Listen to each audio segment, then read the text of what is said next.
kamu di mana dek, kamu di mana, balik sekarang dek, balik sekarang, mana Ricky dia. Saya belum sempat menjawab, dia bilang balik sekarang dek, balik sekarang, tolong ibu dek. Coba ceritakan peristiwa tanggal 7 itu apa saja yang terjadi. Jadi tanggal 7 pagi seperti biasa, bangun pagi, makan, mandi, bersih-bersih diri. Kegiatan seingat saya cuma di rumah yang mulia, saya cuma di rumah. Mungkin kalau keluar cuma ke warung beli rokok atau apa. Baru pada saat malam itu sempat ini yang mulia, saya lagi di samping yang mulia, saya lagi di samping. Malam jam berapa? Sekitar maghrib yang mulia. Maghrib. Siap. Saudara sedang di samping. Saya di samping lagi merokok di nonton TV. Sebelumnya tidak ada apa-apa. Tidak ada yang mulia. Tapi saudara, jadi yang di rumah saat itu siapa saja? Setahu saya, Bang Yos sama Susi, ibu. Oke. Saudara Kuat? Itu lagi ini yang mulia lagi keluar sama Bang Riki, tapi saya tidak tahu kemana yang mulia. Kemudian pakai mobil. Saudara lagi merokok. Baru Om Kuat sama Bang Riki balik yang mulia. Saya mereka masuk ke dalam ngobrol-ngobrol apa. Baru saya tanya ke Bang Riki, Bang mau kemana Bang? Oh mau ke sekolah Cat. Nah karena saya kan ditugaskan di sana untuk sekalian belajar yang mulia. Ya. Jadi saya bilang, oh Bang nanti kalau ke sekolah saya ikut Bang, saya aja yang ikut biar saya tahu teknis kerjanya gimana di sini, mau antarnya gimana masuk ke sekolahnya. Oh ya udah, saya bilang juga ke Om Kuat, Om nanti saya aja yang ikut ke ini ya, ke Tarnus. Oh iya Om. Jadi saya pergi sama Bang Riki sekitar maghrib itu, pergi sama Bang Riki. Ada sempat singgah di rumah makan yang mulia untuk ngambil pesanan makanan.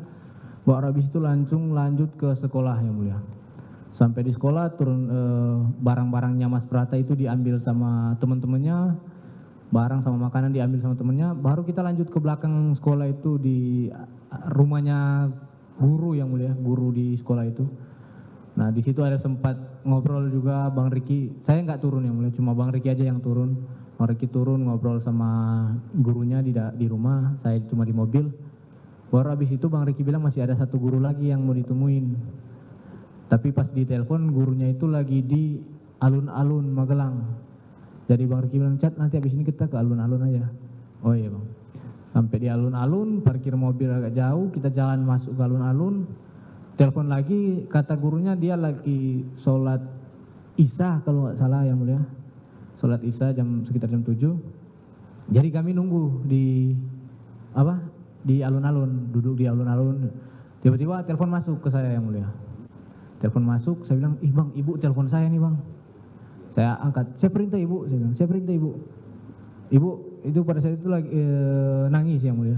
Kamu di mana dek? Kamu di mana? Balik sekarang dek, balik sekarang. Mana Ricky dia? Saya belum sempat menjawab, dia bilang balik sekarang dek, balik sekarang, tolong ibu dek. Habis itu dia langsung matiin. Saya bu, dia langsung matiin. Saya bilang bang, ibu nangis bang telepon saya. Langsung berdua lari itu, lari ke mobil yang mulia. Lari kebetulan saya yang bawa mobil. Ya agak kencang juga saya bawa karena panik juga kan pada saat itu, ini ada kejadian apa karena sampai di kediaman parkir mobil, rumah sepi yang mulia. Rumah sepi, masuklah kami berdua, Bang Riki di depan, saya di belakang. Masuk, saya bilang kok nggak ada orang. Bang Riki langsung naik ke lantai 2 yang mulia. Saya juga ikut langsung ke lantai 2. Naik tangga, di atas saya lihat ada Om Kuat sama Susi. Nah karena yang tadi yang nelpon saya ibu, jadi saya ingin memastikan ibu ini ada di dalam atau enggak. Jadi saya sempat nengok ke arah kamar dulu, saya nengok ke arah kamar, oh ternyata ibu ada di dalam lagi baring. Saya bilang, baru saya lihat ke arah Om Kuat, saya nanya ke Kuat, Om ada masalah apa? Dia kayak orang emosi memang, ya mulia, kayak emosi. Saya bilang, Om ada masalah apa? Dia lihat ke saya baru bilang, udah kamu nggak usah tahu dulu, dia bilang. Udah kamu nggak usah tahu dulu. Baru habis itu dia ajak saya turun. Siapa yang ngajak? Kuat yang mulia. Oke. Turunlah kami berdua.